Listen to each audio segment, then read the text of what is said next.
Hey everyone, welcome back to Corporate Decoder, the place where we peek behind the curtains of big business. And today we're diving into E.O.N, Resources, to see if their latest filing is as electrifying as their name suggests. So what is the big story here? Well, today we're re-looking at a Form 8. K from E.ON Resources Inc, a company that is registered in Delaware and trades on the NYSE American under the ticker symbol E.O.N. This particular report is about an update to their code of ethics, a topic that might sound a bit dry but can actually tell us a lot about a company's internal governance and its commitment to transparency, especially when dealing with stock market regulators. The date of this report is the 22nd of September 2025, and it focuses on amendments made to their code of ethics.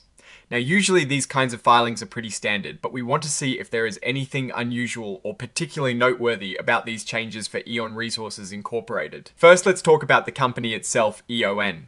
Resources Incorporated is based in Houston, Texas, and they've got a few things registered with the SEC. They have Class A common stock trading under EONR, which is pretty standard for a company that wants its stock to be easily bought and sold on a major exchange, like the NYSE American. They also have these things called redeemable warrants, which are like options for investors, giving them the right to buy shares at a certain price. In this case, these warrants are exercisable for 3/4 of a share at an exercise price of $11.5. These are also traded on the NYSE American under the ticker EONRWS. Interestingly, the filing flags that E.O.N Resources Incorporated is an emerging growth company.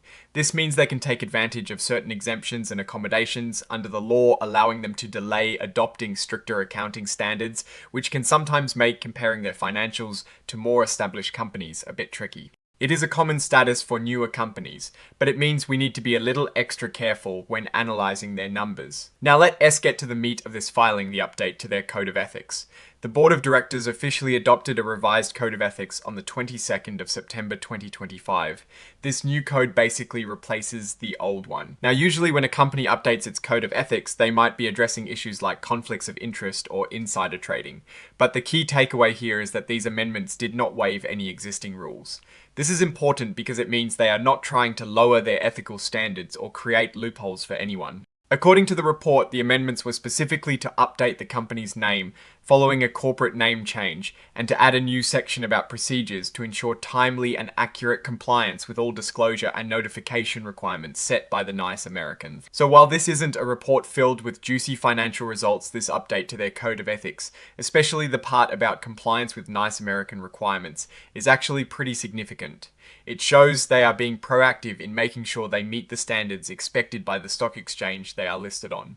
This focus on clear communication and adherence to regulations is a good sign for investor confidence. The other thing mentioned in the filing is the cover page interactive data file, which is often embedded in these reports.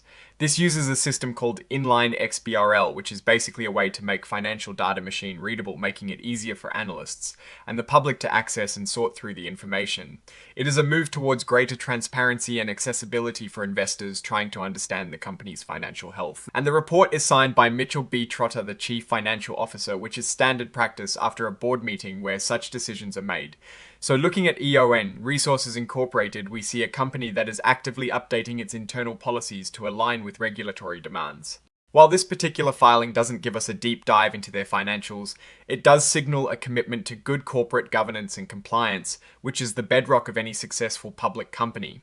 It is a small but important step in building trust with investors and ensuring the company operates with integrity. We will definitely be keeping an eye on their future financial reports to see how these governance updates translate into actual business performance. Alright, that is our take on E.O.N Resources Incorporated's latest filing. What do you think about these kinds of governance updates? Are they important to you? Let us know in the comments below. If you found this breakdown helpful, give this video a thumbs up and subscribe for more Corporate Decoder insights. And don't forget to join our Discord community for more discussions. Thanks for watching, and we'll see you in the next one.